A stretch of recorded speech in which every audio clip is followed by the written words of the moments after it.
Bismillahirrahmanirrahim. Assalamualaikum warahmatullahi wabarakatuh. Waalaikumsalam warahmatullahi wabarakatuh. Alhamdulillahilladzi wa kafa wassalatu wassalamu ala nabiyil mustafa wa ala alihi wa sahbihi ahli sidqi wal wafa amma ba'd. Fa ya ibadallahi ittaqullaha haqqa tuqatih wa la tamutunna illa wa antum muslimun. Ikhwah fillah, sebelum kita mulai, kita awali dengan melafadzkan basmalah bersama-sama. Bismillahirrahmanirrahim. Alhamdulillah, kita bersyukur kehadirat Allah.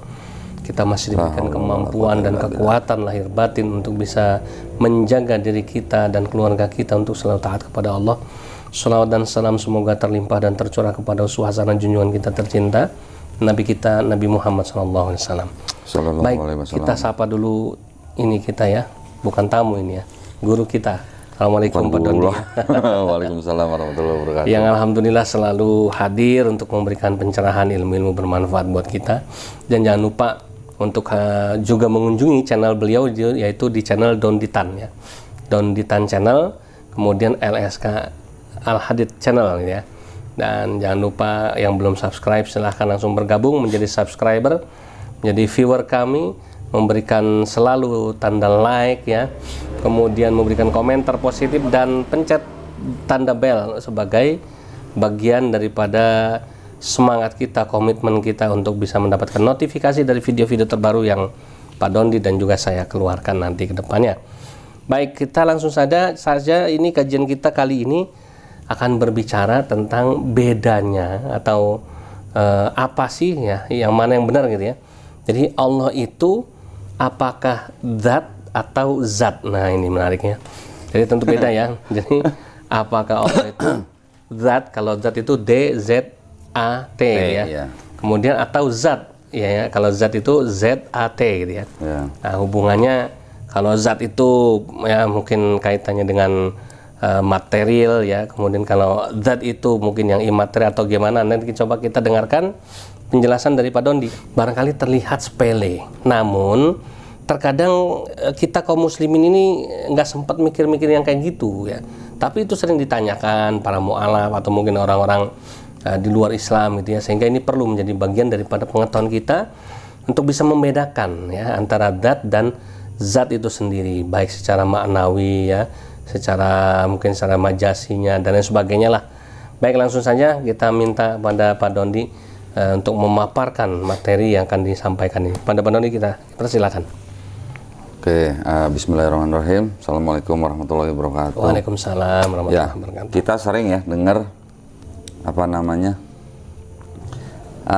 sebenarnya tuduhan-tuduhan yang konyol gitu ya. Betul, tuduhan konyol bahwa Allah Subhanahu Wa Taala itu disebut sebagai zat gitu. Zat yang mereka maksud itu adalah zat yang definisinya itu kan, kalau zat itu kan materi ya. Betul, bendawi ada ya. Zat cair, ada zat padat, ada zat gas gitu ya.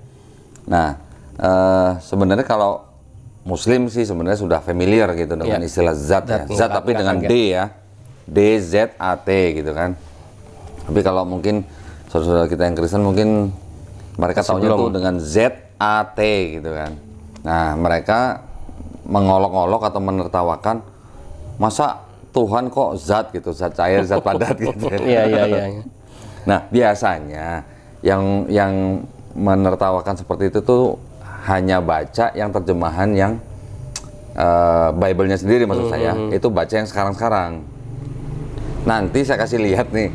Saya kasih lihat nanti nih Bible yang terjemahan lama nih. Yang ada. Bible-nya mereka terjemahan lama, ternyata mereka mengatributkan kata ZAT itu kepada Tuhan di dalam Bible. Lucu mana ya? Malah kan lucu. Konyol banget. Ya. Ibaratnya mau memercik air kena muka sendiri. Ya, itu. Nah, sekarang gini. Kita bicara mengenai yang zat dulu ya, DZAT gitu ya. Kalau zat sendiri yang diatributkan kepada Allah Subhanahu Wa Taala itu kan sebenarnya maksudnya adalah kalau dalam bahasa Inggris itu apa ya? Essence ya. Essence atau persons gitu. Pribadi gitu loh, hakikat gitu ya. Bukan zat cair, zat padat, zat gas gitu ya. Betul. Nah, jadi saya kasih referensi ini. Nah, tapi lucunya gini loh, Tat. Kalau Kristen Arab, mereka paham. Bedanya zat dengan zat gitu. Iya, iya, iya. Mereka paham.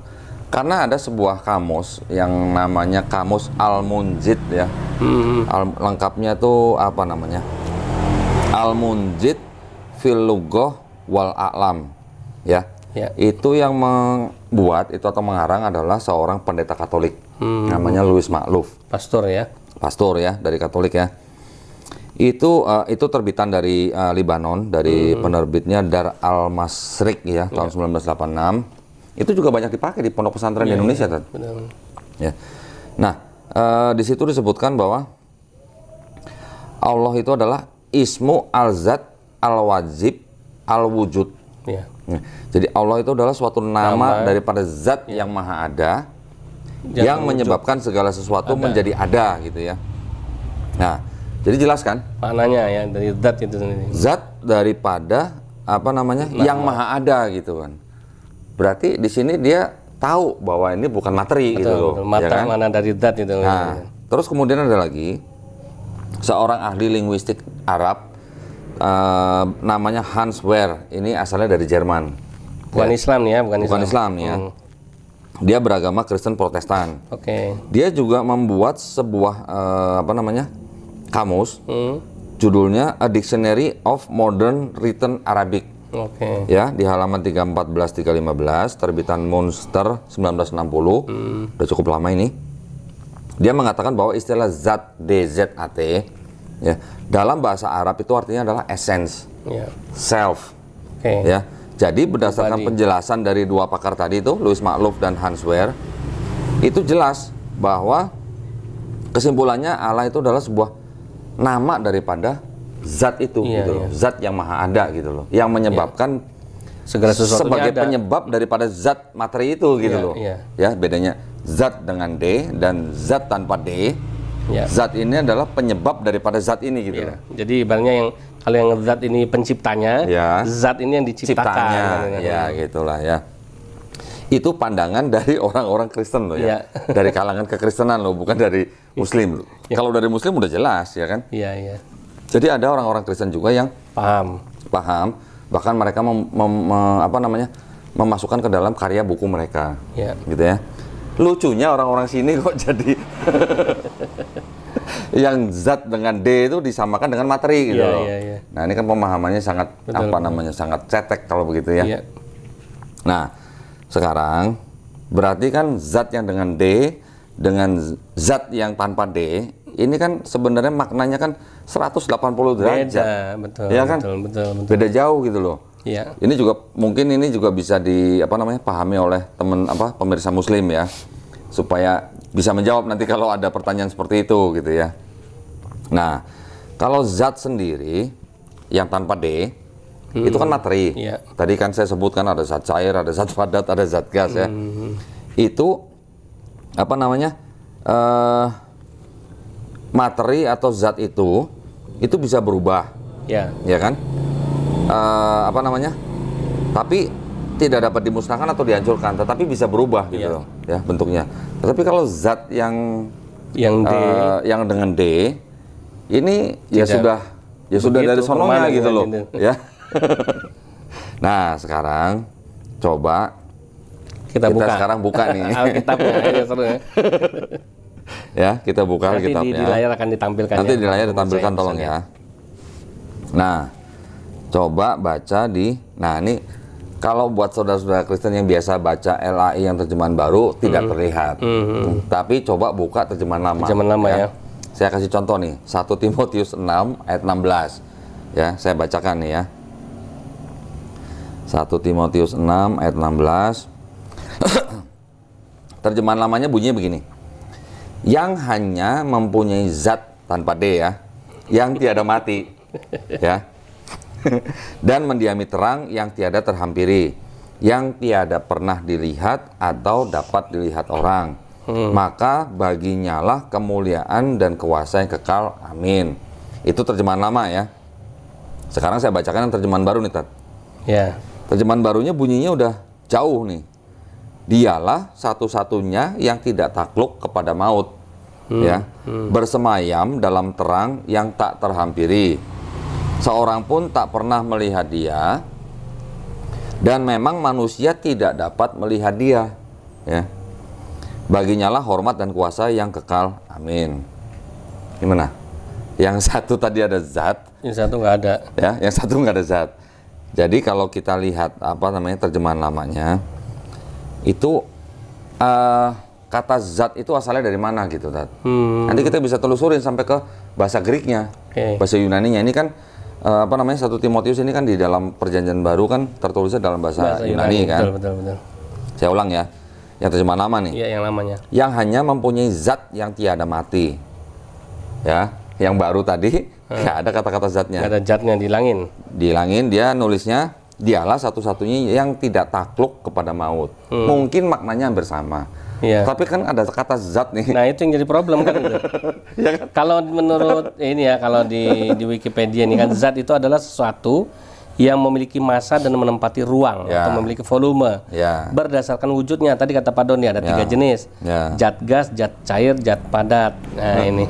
Ya. Jadi pertanyaannya, Tuhan dalam Bible itu zat cair atau zat padat atau zat gas? Ya, sekarang saya bacakan yang dalam bahasa Greeknya, ya. Transliterasinya kurang lebih begini. Homonos, echon, athanasian, pos oikon, aprositon, hon eiden, odeis, anthropon, ode, idein, dinatai, ho, time, kai, kratos, aionion, amen. Ya. Di sini memang tidak terlihat ada kata-kata yang merujuk kepada zat tadi itu. Ya. Zat itu kalau bahasa Inggrisnya kan substance kan? Ya, substance. Kenapa kok di Greeknya tidak ada kata substance ya? Kok di terjemahan nama kok bisa timbul kata zat gitu loh? Siapa tuh? Dari mana itu kata zat itu? Pertama kali yang masukin itu. Ya, itu ya satu keanehan.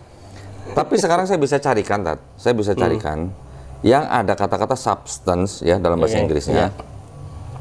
Yang ada di dalam ayat di dalam Bible Perjanjian Baru ya. Saya bukakan di Ibrani pasal berapa nih? 1 ayat 3 ya, sebentar. Saya berikan yang bahasa Indonesianya ya supaya pemirsa bisa ikutin juga ya, sebentar ya. Sebentar, Ibrani 1 ayat 3. Supaya ada gambaran gitu ya, artinya apa gitu. Ia adalah cahaya kemuliaan Allah. Ini terjemahan baru nih ya. Ia adalah cahaya kemuliaan Allah dan gambar wujud Allah dan menopang segala yang ada dengan firman-Nya yang penuh kekuasaan.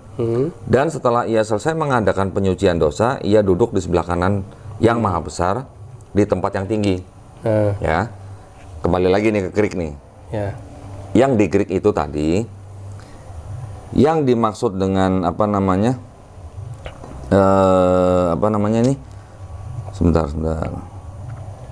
Jadi kan di bahasa Indonesia kan ia adalah cahaya kemuliaan Allah dan gambar wujud Allah ya. Kalau nggak salah nih yang gambar wujud nih, yang gambar wujud ini di sini di dalam bahasa Greeknya itu adalah hypostaseos. Hypostaseos itu artinya adalah kalau ke bahasa Inggrisnya itu menjadi apa? Substance. Nah, ketemu. Ya, nanti para pemirsa bisa cek di biblehub.com. Buka Ibrani 1 ayat 3, cari kata kalau nggak salah bacanya hypostasis. Itu ya, hypostasis.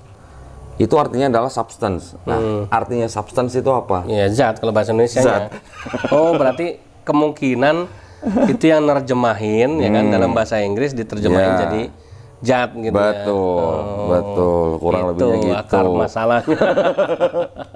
Jadi tadi yang di 1 Timotius 6:16 tidak ada kan kata hypostasisnya. Tetapi di Ibrani 1 ayat 3 ada kata hypostasis dan itu kalau ke bahasa Inggrisnya jadi substance. Di Indonesia ini ke Indonesia menjadi zat. Zat atau zat?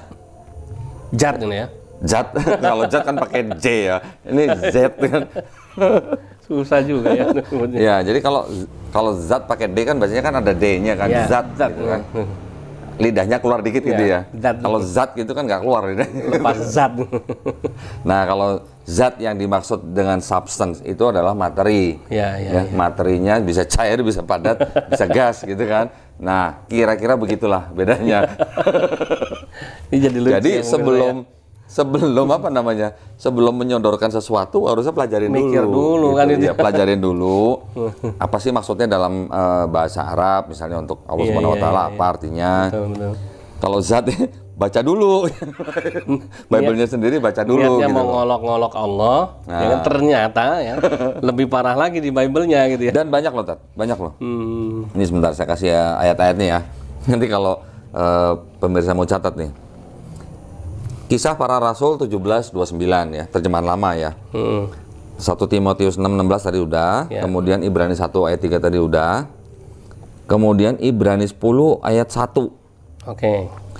Karena sedangkan Taurat itu hanya menunjukkan bayang-bayang segala berkat yang akan datang itu, bukannya zat yang sungguh segala perkara itu, maka ia itu dengan korban itu juga yang senantiasa dipersembahkan oleh imam-imam tiap-tiap tahun, sekali-kali tidak dapat menyempurnakan orang-orang yang menghampiri itu. Nah, jelas nih kata zat nih. Betul. Ya. Jadi dia ngatain Allah itu, masa Allah disamain sama zat cair, zat uap, zat apa namanya padat, dia sendiri di situ. Nah, kalau pemirsa mau lihat versi-versi yang tadi saya sebutkan, yaitu versi terjemahan lama, boleh buka di sabda.org. Di situ banyak versi sabda, yang bisa dicari ya. Yang tadi saya sebutkan, cek semuanya di terjemahan lama. Oke. Ini sekarang saya buktikan juga nih ya. Ibrani 10. Mudah-mudahan nanti bisa tetap terus ditayangkan ya sama editor kita di layar, jadi supaya pemirsa bisa apa namanya menikmati juga tayangannya ya, Alkitabnya. Terjemahan baru. Nah, di situ bisa dipilih mau terjemahan baru, mau Alkitab kabar baik, mau firman Allah yang hidup, atau mau yang selaber, macam-macam. Banyak sekali. Oke, kira-kira gitu jadinya.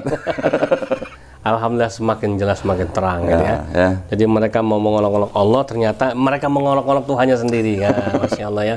Jadi Allah bersesuai dengan firman Allah, wa makaru wa makarallahu wallahu khairul makirin.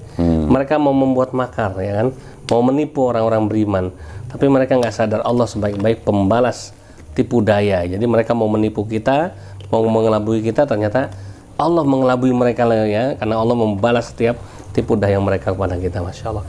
Baik, terima kasih Pak Doni atas ilmunya yang bermanfaat, mudah-mudahan membawa kita kepada keridhaan Allah. Amin. Dan jangan lupa selalu mendukung untuk selalu mendukung channel Pak Dondi ya, Donditan Channel dan LSK Al-Hadid Channel.